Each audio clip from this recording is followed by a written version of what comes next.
Good afternoon. This is Dr. Winslow Cone with another episode. We're here with Kent Reeves. He's been getting a lot of publicity lately for his near photos of squatches, nearly photographing Squatch after having seen him multiple times. Multiple times. Well, I have seen Sasquatch multiple times, and I photographed multiple. Really, all that's left is to analyze the photographs we've taken. It's quite compelling evidence.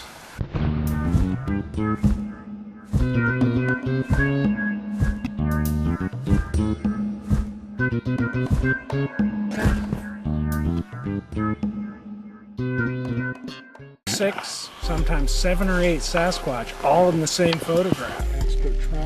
Expert tracker, and Woodsman. And this is Kent Reeves. Kent Reeves. This is Kent Reeves, who claims to have seen Squatch multiple times. And I photographed multiple Sasquatches in the same photo.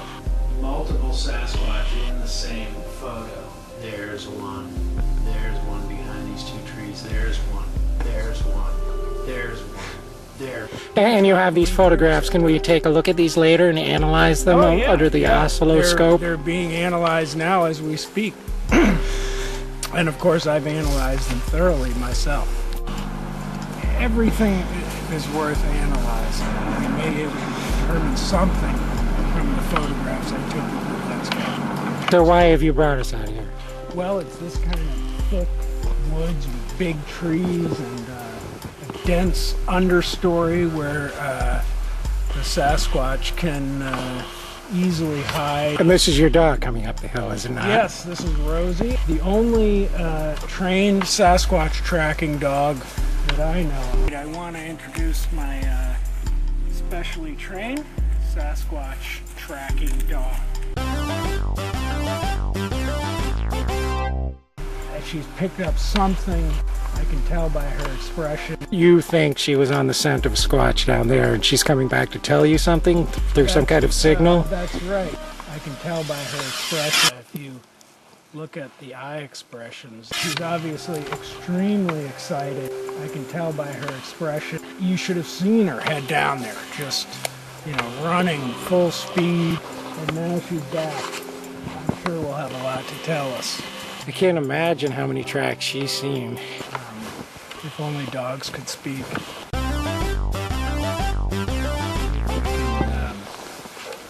Pick up any signs of Sasquatch. This is truly prime Squatch territory. I've documented many of the tracks, but so far I haven't been able to find any in snow.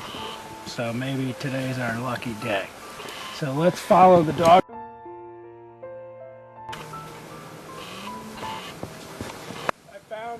What I think is a track. Something here, right here. Don't get too close. You can see here the Sasquatch was running down the hill, and its heel landed here, and there's the whole shape of the foot kind of melted out. The big toe on this side closest to us, and then incredible. Off to the smaller. This is incredible. And that sucker is 18 inches long at least. It's an old track, right? So it's probably too old. Yeah. All of the other tracks are gone. As we explained last week, the Sasquatch can have a stride of over 60 feet if it launches itself off the back foot. So the other track could be, 30, 40, even 60 feet up the hill there, over 60 feet. It's probably not even worth going looking for it. It's just kind of a steep climb. Looks like a lot of thick brush up there. We'll just take kind of the easy way through the squirrel tracks coming down through here, crossing what looks to be a group of animals, perhaps Sasquatch. We're going to follow the path if a Sasquatch was in this area, they would likely be using this path. So what we're looking for is one of these dead branches snapped off maybe about 15 or 20 feet up. The Sasquatch, as I was explaining last week, walks better than we do. It's upright, it walks on 2 feet, but walks better than we do. What are these tracks right here? These are probably children's squatch, you think? They look, upon closer inspection, a lot like deer tracks. People believe that, similar to the Native Americans in this area, they would actually put the hoof of the deer on the bottom of their foot and walk along. And so, you know, they could be coming through here and you just think it's a bunch of deer, just like this. So it still could be Sasquatch. They often mark their territory, as we've shown before, by reaching up and breaking off some branches. But this one, you can see all the scratching all the way up there, and the whole top of the tree has been torn off. A major territorial marker. The boundary for a whole clan of Sasquatch. And this may actually represent like a clan totem. Different marks that they bore into the trunk with their fingers could be some kind of message. So this may be a communication to other groups of Sasquatch who are perhaps moving through the area. And I mean, of course, it could just be a woodpecker, old woodpecker hole. This one looks a lot like the pileated woodpecker. The way they make their holes. Well, you can see here, this is where the Sasquatch's fingers came in on this side and its thumb right here. And so you might just think that's from a pileated woodpecker, but when you look a little closer, like, you know, just like the perfect grip for a huge hand. And of course this would just be, you know, at waist level. That's probably 7 feet. 7 foot. Squatch is 12 feet? 12, 15 foot Sasquatch. You know, a really big one, probably a male, and perhaps the leader of the whole clan. Significant totem, obviously, if not the leader, some other important member of the clan. Perhaps a medicine man type figure. And you can see here too how they've left some of these branches, where some of the branches come into the hollow part and protrude into the hollow opening. These features have very special significance and perhaps are pointing the directions of the boundaries, kind of a corner marker. Actually, she looks extremely interested to me. If you look at the eye expressions, you know, that adds a lot of significance to this structure here.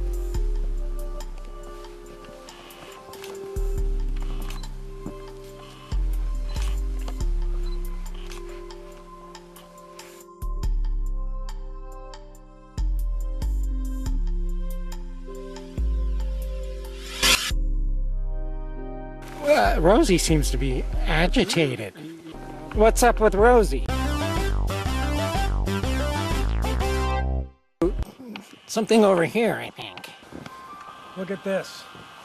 This is amazing. This is incredible. I've actually only ever read about it. See the side of this tree? It's all been marked. Some people think this is done by woodpeckers, but there's a new theory that this is actually the Sasquatch writing. They have a written language. This is obviously a huge text. And whose theory is this? I don't know, I saw it on the internet somewhere. Maybe on YouTube or something. I think it's very compelling. You know, that adds a lot of significance to this structure here. If you see it in the right way, it really does kind of look like writing. It seems to have a real pattern, or I see that going very high up. Now, how do the Squatch shimmy up the tree to get up there? Or The Sasquatch, it's been determined, cannot climb trees. So what they would have to do seriously, a huge beast they would run with arms from and the hilltop hands into the tree, grab onto the tree, and then from there they would finish the text. And they just use their hard fingernails to tap into the tree and create these letters. And so this is the Sasquatch script right here. And it's really quite amazing. So what do you think it says? Their history, or I'm going down to the supermarket, or I what? don't really know. It hasn't been deciphered yet. And it's really just a brand new theory. There isn't any evidence. There's a lot of research being done on it, and of course it could be just made by woodpeckers. I don't think so. I mean, would a woodpecker do this? I don't think so. Rosie, what do you think? Come here, Rosie, smell this tree. What do you think? What do you think, Rosie? Well, she doesn't seem to be interested in the tree at all. Well, the dogs have a different history. If it's some kind of hieroglyphics explaining the history of Squatch, I mean, dogs have their own hieroglyphics. I was standing here and asking her what she thought of the tree, and she licked my hand with a very apologetic expression on her face, as if to say, I don't understand the Sasquatch writing any more than you do. And so, And she's sorry for that. well, she's just like, yeah, sorry, I can't read it either, Why even try? I'm gonna go, look for a dead animal or something. So I think we're going to have to wait for the experts to decipher this. Isn't that right, Rosie?